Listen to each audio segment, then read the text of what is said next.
That night, I had just sold my company for $52 million.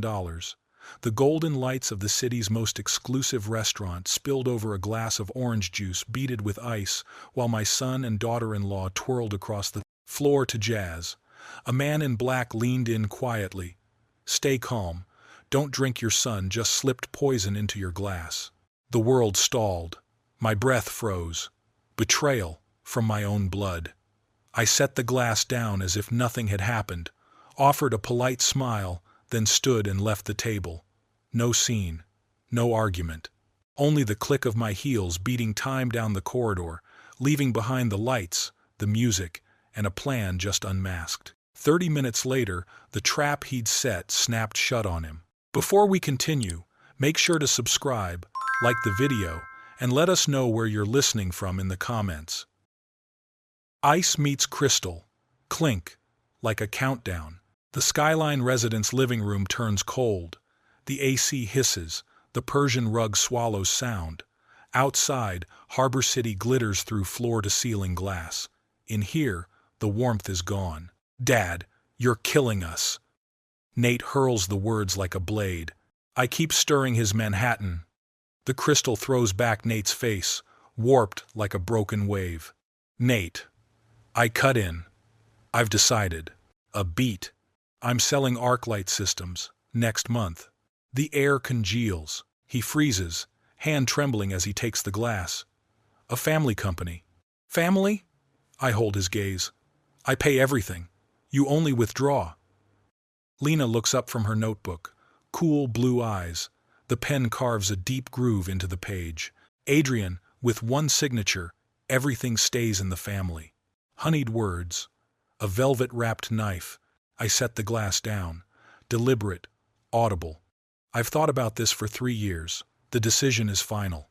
Nate flings his arms, conducting some desperate, invisible orchestra. "What about my role, our future? You're throwing away." "I built it." I cut him off. "You just draw a salary." His glass hits the table. Amber spatters the rug, leaves a stubborn stain. "Crazy! You're only 72. You could run it for another decade." "I can." "A beat." "I won't." My heartbeat shifts steady to fast.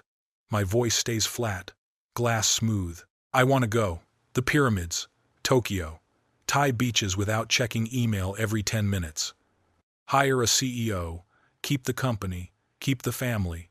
Sweat beads at his wrist. He twitches his sleeve to hide it. "And let you meddle wreck decisions you don't understand?" I shake my head. Lena stands, notebook hugged to her chest like a shield. "There must be a compromise. Tomorrow night I meet Victor Cade to close with Vanguard Dynamics." I pronounce each word. In Lena's notebook a scrawl flashes. "Bella Vista, 8 p.m. Terrace."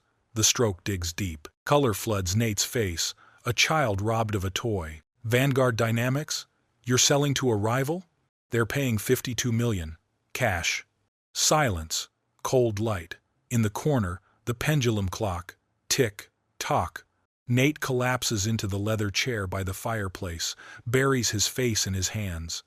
"You're destroying everything." I feel the weight slide off my shoulders. Lighter. Strange. "When do you sign?" Lena asks, eyes never leaving me. "Next month. Paperwork's already started." Her thumb presses into Nate's shoulder, a cue to hold steady. Nate springs up, circles the coffee table, steps counting beats. "Hire a manager? Or make me a partner?" "Nate, you can't even run sales." "Then teach me. 8 months. I'll prove it."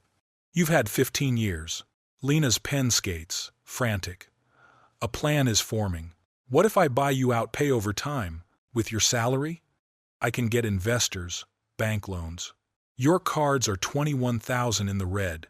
The house is underwater. Who hands you 52 million? Silence, heavy as lead. Lena's pen stops. Nate's shoulders deflate like a punctured ball. "Fine, if that's your final decision. I respect it." Hollow, memorized. Tonight, I need the quiet. I pour myself a scotch. Ice kisses, soft. "You'll be fine, both of you. The deal includes severance for everyone. Time to start over." Lena snaps the notebook shut. Click. The smile never reaches her eyes. Nate stands at the window, watching Harbor City breathe below. His silhouette warps in the glass. 52 million, he whispers. A life-changing number. Yes, and I'm changing mine completely. Lena smooths her dress. A special night. Nate, we should go. Let your father rest. Nate shakes my hand. Firm, cold. His eyes drift elsewhere. Congratulations, Dad. I hope you find everything you're looking for. Bitter, like a farewell. At the door, he glances back. I love you, Dad. You know that, right? I love you too. The truth makes everything heavier. The door closes. The room is empty. I stand there with a scotch in hand. Harbor City still shimmers. Tomorrow, Victor Cade. Tomorrow, I start dismantling what I built. The clock. 9 chimes. The night is young. I'm ready. If you find this gripping, subscribe to the channel and tell me what time it is where you are, then come right back, because the story has only just begun. Selling isn't betrayal, it's liberation. 1988. A garage. $7,000. An expensive dream. Steam coils off the coffee, the first touch scalding my tongue. I sit in my study amid 4 decades of mementos. Sunlight spills gold across the mahogany desk, but the AC blows cold, and the ticking clock reminds me, time has gone a very long way. The frame's glass is chipped at one corner. An old postage stamp still clings to the back. In the photo, I'm 26, standing before a cramped garage in Brookmere Borough, a crooked smile, ambition dead straight. No one expected it. Neither did I. 40 years. And that number, 52 million. Failures, breakthroughs, white nights, coding until my eyes burned. A brutal first year, 3 products no one wanted, the account balance draining, ramen for dinner most nights. Maggie Hart, may she rest in peace, worked double nursing shifts to keep us afloat while I chased what many called a delusion. Then, a sliver of light. I open the drawer and pull another photo, the basement in Riverside we could barely afford. Fluorescence flickered with the rain, the pipes wheezed. There, we built LedgerWave's simple interface, strong features, priced so small businesses didn't have to look up at the giant bundles and give up. The inflection point came when North Star Manufacturing called. Their legacy system crashed, 3 months of financial data gone. They were desperate, ready to try anything. $65,000. The first big contract.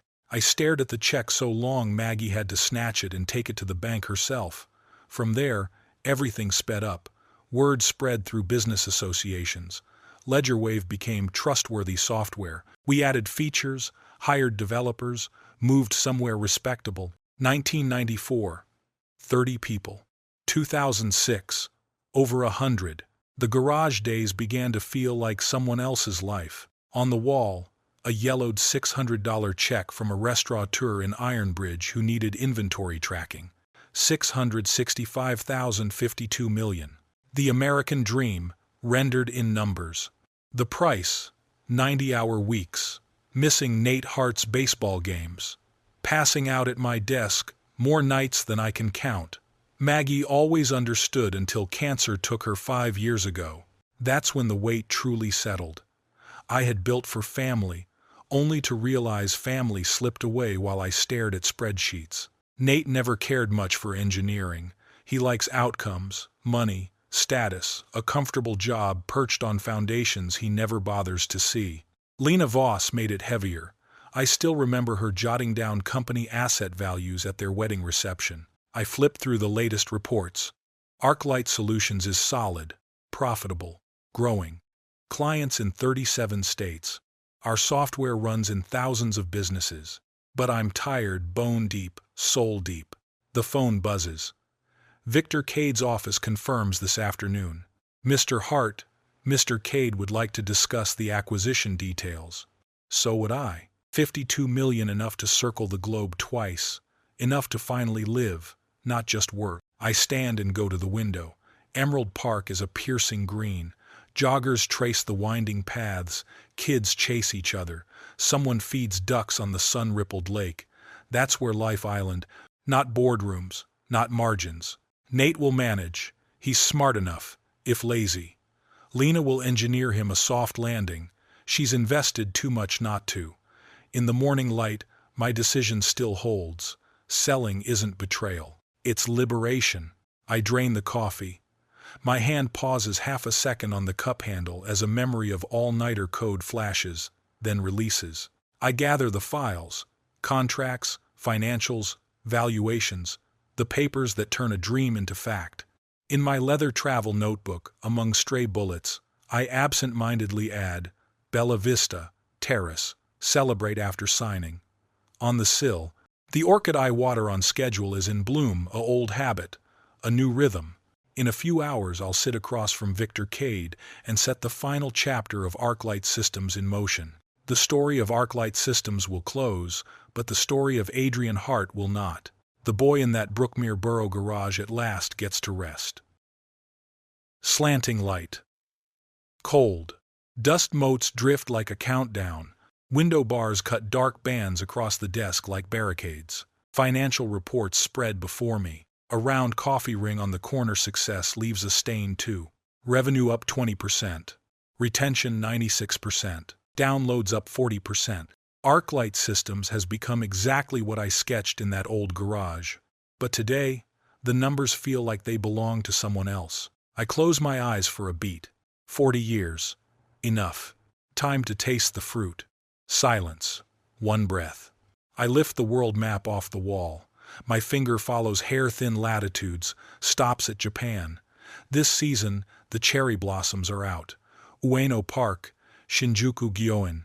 I could walk beneath pink canopies, slip into old shrines, eat a steaming bowl of ramen at a night cart.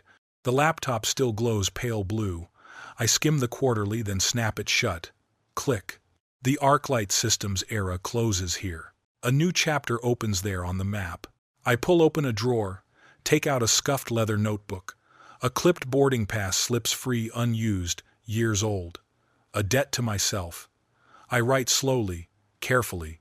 Paris first, the Louvre, Notre Dame. The sidewalk cafes Maggie Hart never stopped talking about. Kyoto. You said spring. I always said next quarter. Today there is no next quarter. Tuscany. Low hills, vines. Rent a stone house. Learn a little Italian. Write the memoir. The A divided by C whispers. The clock goes tick, tock.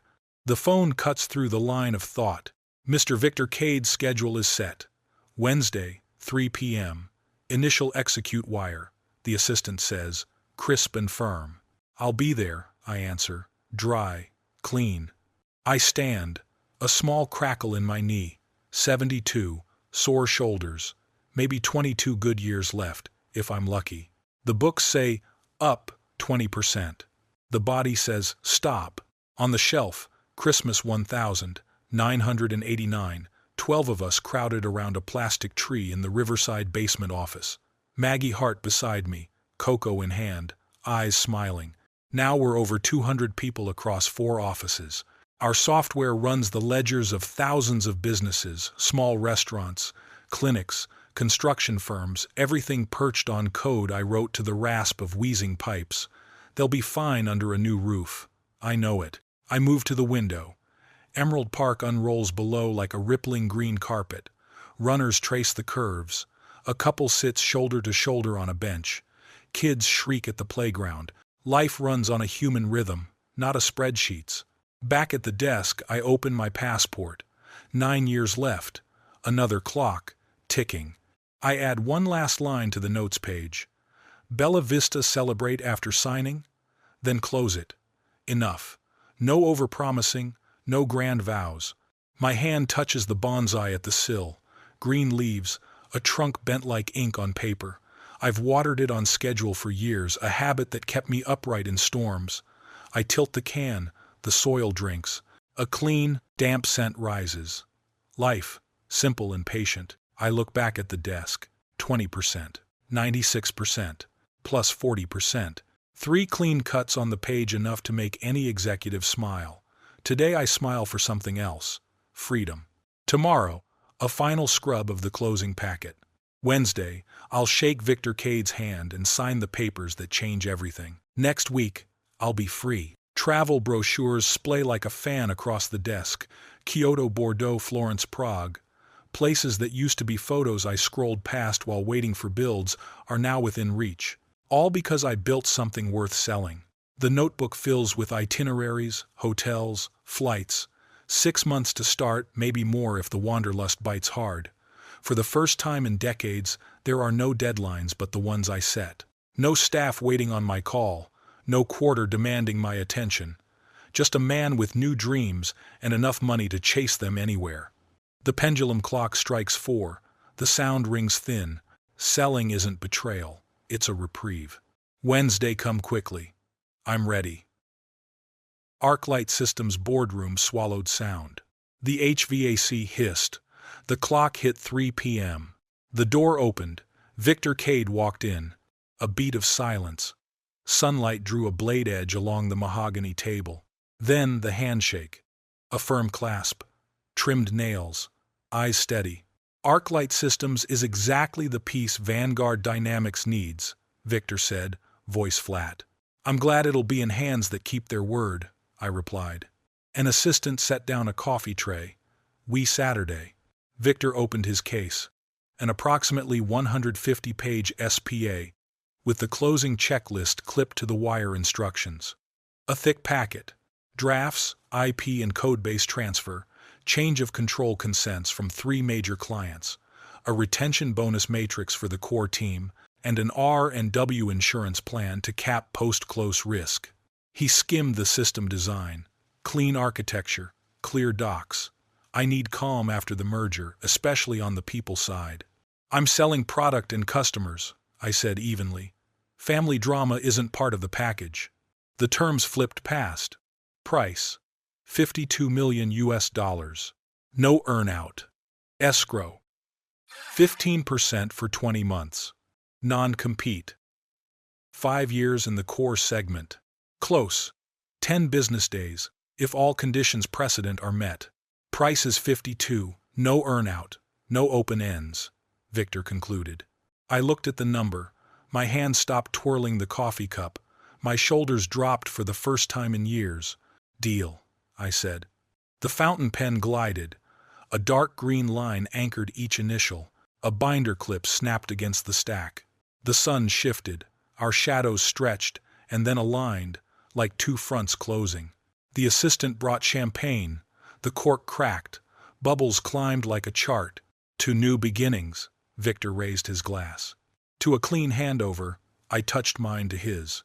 We spent another hour on logistics, client memo, employment agreements, the technical handover schedule, and a 20-50-80-day hot list. Painful but right, like sending a grown child out the door. Victor shut the folio, his gaze skimming a family photo on the shelf.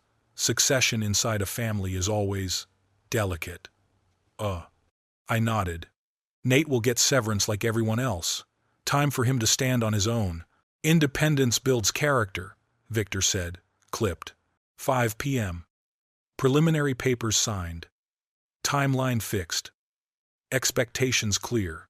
Next week, final signatures and the wire. Victor stood. An honor, Adrian. You built something worthy. I trust you'll take it further, I said, seeing him out. I stayed behind. Below the glass, Harbor City churned people on sidewalks chasing deadlines and dreams.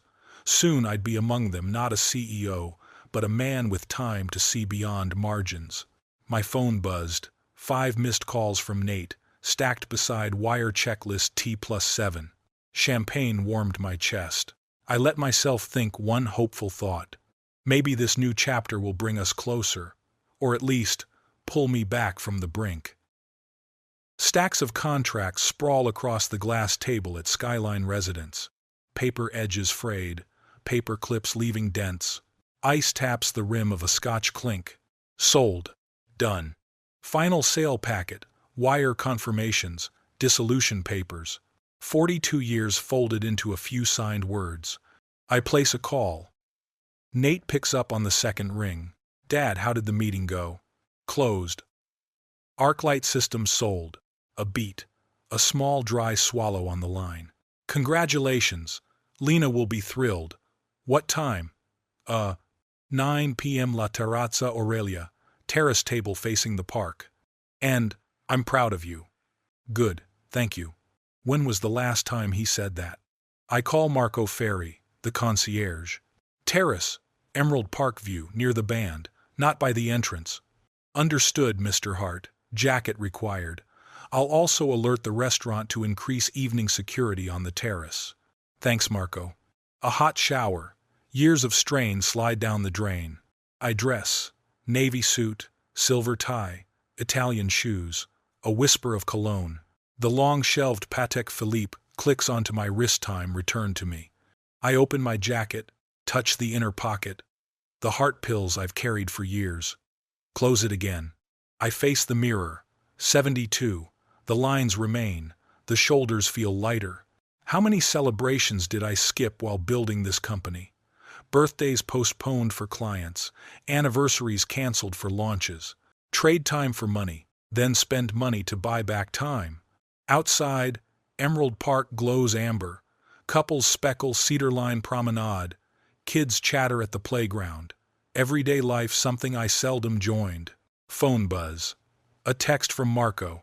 La Terrazza Aurelia Terrazza 9 p.m. champagne on ice. Extra security on terrace. Paolo Ricci. Perfect. I glance at the table. A wet ring from the scotch stains the wire, confirmation money and freedom overlapping. I lift the jacket, straighten a cuff, breathe deep. 8:20. Enough time to cut through the park and arrive with a graceful, on time. The apartment door shuts. A draft in the hallway slips under my collar, a thin sign that tonight won't be only celebration. The elevator slides down. The city breathes steady. Tonight, raise a glass. Raise the curtain. Cold wind from Emerald Park slips across the terrace.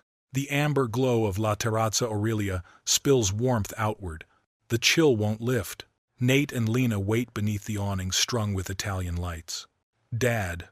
A tight hug, genuine, almost desperate. Lena kisses both cheeks, a perfectly calculated smile. Adrian, you look fantastic. Success suits you. We're led through the hushed dining room to a terrace table facing Harbor City. The skyline glitters like scattered diamonds. Emerald Park unrolls into the dark. I raise my glass, my shoulders loosen. Nate clinks, an edge in his voice. To you, happiness, late. Clink. The string lights sway overhead like a countdown pendulum. Lena orders quickly, steady cadence. Ossobuco and risotto alla milanese, Caesar salad. A warm bread basket lands. Olive oil, balsamic, inky dark. A pen clicks as the order is taken. Adrian, walk us through the itinerary. Lena leans in. Details, hotels, flight dates. Kyoto, 6 weeks. Maybe more. I keep it short. A picture wells up. Old temples rimmed with pink petals, quiet gardens, a steaming bowl of ramen at a late-night cart. Maggie would love it, I know. Nate twists his napkin unconsciously. His eyes flick to his watch. That long? Depends how the wanderlust hits, I say, smiling. From the bar, a jazz quartet threads a thin line of sound. Saxophone slips past violin. The music drifts along the terrace like smoke. Couples move slow on the wood floor. Lena touches Nate's hand. Honey? He looks to me. Go, I nod. It's been a while since I've seen you two dance. They stand. Nate's hand settles on Lena's waist, trembles, then steadies. I lean back, sip my wine. The orange juice beside it is half full. A wet ring spreads on the cloth like a timer's mark. A faint hit of bitter almond, very slight, then gone.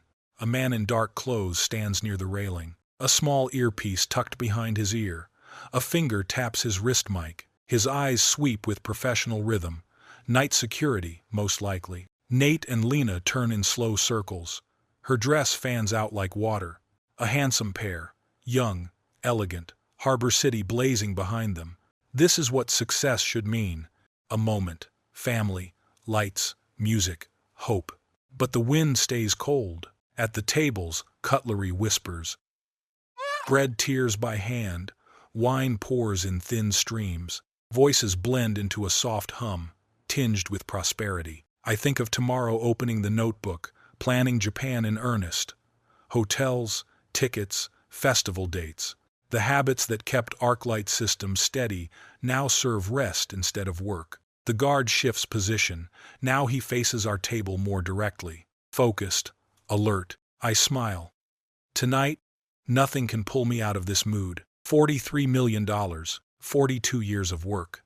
At last, freedom to live, not just to achieve. The jazz softens. Nate and Lena keep their slow under the terrace lights, a hypnotic, steady, beautiful cadence. I watch with a father's pride. I remember when Nate was too shy to ask a girl to dance at school parties. A shadow falls across my table. Forgive the interruption, sir. The music suddenly goes muffled. Dark edges creep into my vision. Breath, short and heavy. I'm Evan Cross, restaurant security. Dark suit, tiny earpiece. He stands by my chair, eyes professional with a flicker of worry. Yes? What is it? I just saw that young man drip something into your orange juice while you were watching the band. Freeze. Heart stutters. Are you sure? Sure. My eyes drop to the glass, cloudy orange, fine foam clinging to the rim, ice melting slow the glass I was about to empty when Nate and Lena came back from their slow. Options? Evan lowers his voice. Do you want the police? Or shall I pull the camera feed and bag the glass now? No scene. Keep it quiet. I need evidence first. Evan taps the mic at his wrist. Lock terrace cameras angle 2. No one clears table, a 3. Have Paolo Ricci bring a temporary evidence bag and a tag. 21:15. Warning. Sound recedes, as if through water. My hands know exactly what to do. I ease open my inner pocket. A pill bottle. The cap squeaks softly. Narrow mouth. A slow pour. Drops of juice tick against the plastic bottom. Do you like the song? Lena calls over. Lovely. I answer, my voice odd. Still even. 21:26 sample taken. The bottle is full. I cap it and slide it back inside my jacket. I lift the napkin slightly, screening the rim for a beat. The rest? A planter by the table, glossy leaves, damp earth smell. I tip the glass and water a thin line. One seamless, unconscious motion. Evan hands over the evidence bag. A small handwritten tag. Table A, 321:18. I snap quick photos, the glass, the table corner, my watch face. The receipt with timestamp sits ready under the check clip. 21:10. They return. We should do this more often, Nate says, pulling out Lena's chair. His hand is steady now. No tremor. He believes it's done. Beautiful night, I say evenly. You two danced beautifully. The glass before me is empty. In my inner pocket, the pill bottle is heavy as lead. Where's your drink, Dad? Nate asks, casual voice with something waiting under it. I finished it. Watching you two thirsty work. His smile stalls half a beat, very slight, but I catch it. Dessert? Lena brightens forced. I stand, take my wallet. I'm calling it a night. Final paperwork wrung me out. Two faces shift. Confusion, then hardening. But Dad, we just, another time. I lay $500 on the table, enough for dinner and a generous tip. Tonight was perfect. Thank you both. I kiss Lena's cheek, hug Nate, arms moving as if through water. I love you both. Words with a weight they don't yet understand. Dad, wait. Nate lurches up. Stay. Finish the wine. Enjoy the music. I can get home on my own. I walk away, steady. My back burns with their eyes on me. 52 million weighs less than a single betrayal.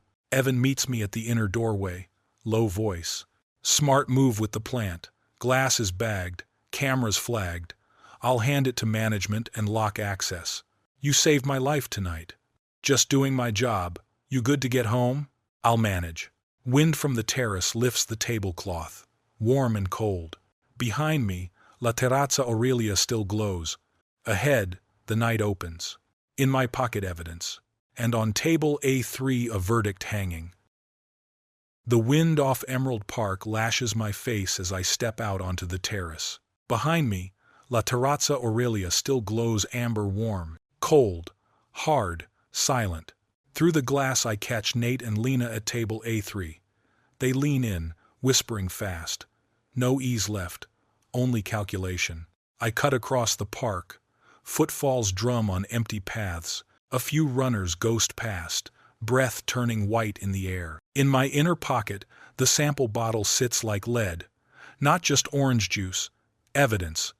The true face, 9:40 p.m. leaving the terrace. The buildings along Magnolia Avenue rise like monuments, half to success, the other half to betrayal. Lights glitter behind thousands of windows where people eat dinner, make calls, and say, "I love you, Dad," without mixing murder into the meal. 9:50 p.m. Taxi. Old vinyl smell. The meter ticks click, click, click. The radio hisses with jazz. Sodium lamps smear gold across the glass. I lean back, touch the inside pocket, check again. My phone buzzes. Nate. I let it ring 3 times before I answer. "Where are you, Dad? We came back and you were gone." "Home. Felt tired." "Oh. Half a beat. I hope it's nothing serious." "I'll be fine tomorrow." "Are you sure? Maybe get checked out?" "You left a bit abruptly." Joy leaks through the worry. "Good night, Nate." The call ends. "No, I love you." 52 million. The sticker price on my life. 10:05 p.m. Skyline residence. Marco Ferri gives the exact ritual nod at the desk. His voice reaches me as if through thick glass. I barely hear it. The elevator slides up. In the mirror, my face splits in two, half the man who celebrated hours ago, the other half dead at La Terrazza Aurelia. The door closes. 3 locks. Clack, clack, clack. The room is so still I can hear the HVAC hum. 10:25 p.m. The safe. I switch on the desk lamp. The orange gold in the bottle looks harmless, vitamin C mixed with intent to kill. I open a drawer, take a clean zip bag, wrap the bottle in fresh tissue, seal it. I jot a quick note. OJ, A3, 2013, La Terrazza Aurelia. Slide the time-stamped receipt in with it. 2 beeps from the safe, a green light, hinges groan softly. I set the bottle beside insurance policies and stock certificates, evidence of betrayal worth more than any financial paper I've ever kept. I pour 3 fingers of scotch. Peat smoke burns my throat. A wet ring ghosts the wood, another circle, like a clock, like tonight's glass. The phone rings again. I send it to voicemail. Nate's voice fills the room. "Dad, I'm really worried. Call me, okay?" Lena sends her love. I bark a dry laugh. Love. I stand at the window over Emerald Park. Somewhere out there, on a restaurant terrace, a potted plant is starting to die from the dose meant for me. Here my bonsai on the sill is glossy green, alive. Life and death, side by side on 2 different windowsills. Tomorrow I'll call a private lab. Then an estate attorney. Everything I need to destroy the son who tried to destroy me. But tonight, lock down the evidence. Breathe. Survive. Outside, the city murmurs on. People dining, watching movies, phoning each other with real feeling. My reflection looks older. The man who celebrated hours ago died at table A3. Left standing is someone harder who knows blood isn't thicker than cyanide. Cold morning, clear head, the procedure begins. I put on the Navy signing suit and dial 2 numbers. "Get me a slot at Aegis Forensics this morning," I say. Priority. Then, Arthur Keaton will revision today. 8:20 a.m. Aegis Forensics, Northcrest District. Elevator ding. A faint antiseptic smell. Nitrile gloves snap. Dr. Celia Monroe meets me, steady voice, very alert eyes. "I need a complete chain of custody." "Yes." We barcode, seal, you sign. GCMS today. LCMS divided by MS to confirm. Preliminary in 24 hours. Court-ready file in 48. I set the vial labeled OJ-A3, 2032 on a stainless tray. A tech applies a seal, takes photos, completes the intake form. Dr. Monroe splits the sample. 1 tube for testing, 1 retained as control. The machines spin up. Peaks start to rise on the screen. A timestamp printer ticks. I sign the log and get an encrypted scan by email. Will this stand up in court? It will, she says, flat. Privilege extends in anticipation of litigation. The next day, 11 o'clock. Report stamped forensic report. Confidential. Dr. Monroe points to the graph. Potassium cyanide. Reference peaks match. Concentration sufficient to cause death within minutes. Chain of custody is clean.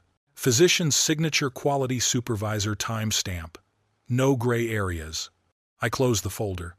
Thank you, doctor. 1500 hours. Arthur Keaton's office. Civic Square. Heavy stock paper. A fountain pen whispering. Wall clock ticking. I need a full rewrite. Revoke all prior wills. Disinherit Nate Hart and Lena Voss. Add a no contest clause. Pour everything into a charitable trust. Arthur nods. We'll add a pour-over will, update POA and the healthcare proxy. I'll also send a preservation letter to La Terrazza Aurelia. Hold CCTV, staff logs, do not move the planter, and request a sworn statement from security Evan Cross. Do it today. We draft. I initial every page. The notary embosses the seal. Arthur closes the binder. When you're ready to deliver the message, call me. I pull out my phone. La Terrazza Aurelia, this is Adrian Hart. Tomorrow night, 8 o'clock, the same terrace table, a 3. Paolo Ricci's low voice, booked, a 3. I need the planter beside that table preserved exactly as it was on Tuesday night. Do not touch it. A beat. Then he speaks slowly. Understood, sir. We'll cordon the area and lock the cleaning schedule. Good. I pocket the phone. The rough cover of the forensic folder rasps against my palm. By tomorrow the plant will be brown and crisp, a living exhibit no naked eye can deny. The afternoon tilts. A cold wind. The legal pieces are in place. Time to pass sentence. Write.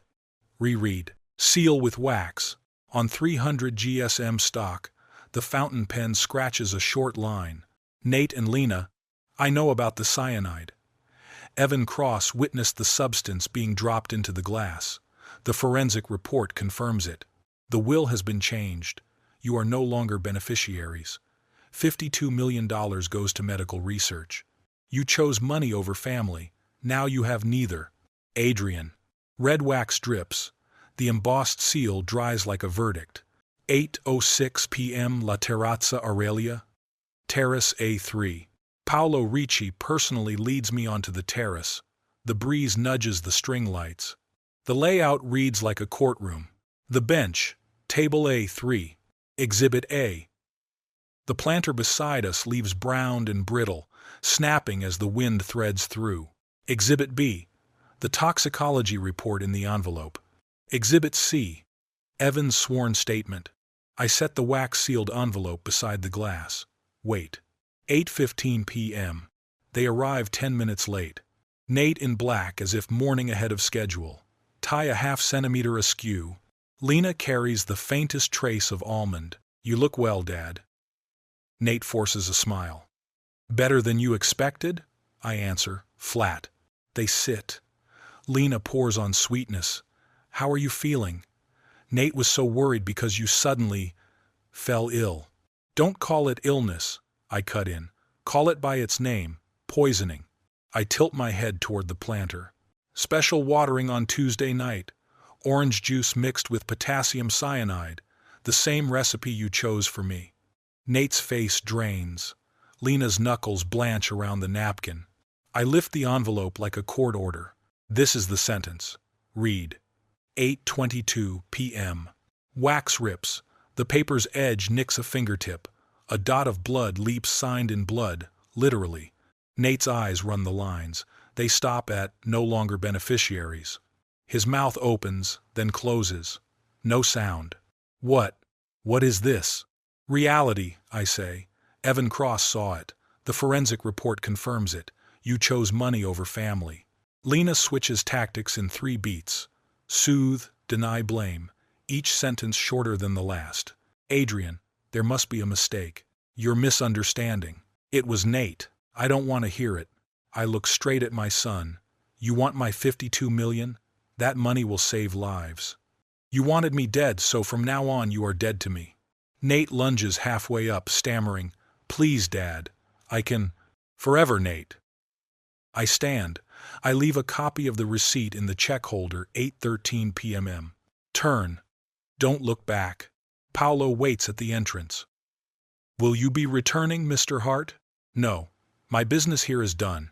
Out on the sidewalk, Emerald Park is a dark, honest expanse. Harbor City scatters light like diamonds. The phone will ring tonight, pleading, threats, promises. I'll let it ring. 52 million buys me more than a retirement, the truth about my son, and the freedom to live without pretending that blood is thicker than cyanide. I walk on, alone, no longer fragile. Turns out, justice is sweet, sweeter than revenge. If this story made you reconsider where family ends and justice begins, please like, subscribe, and leave a comment. If you were Adrian, what would you do? To hear the next story right now, click the box on the left. Thanks for staying to the very end.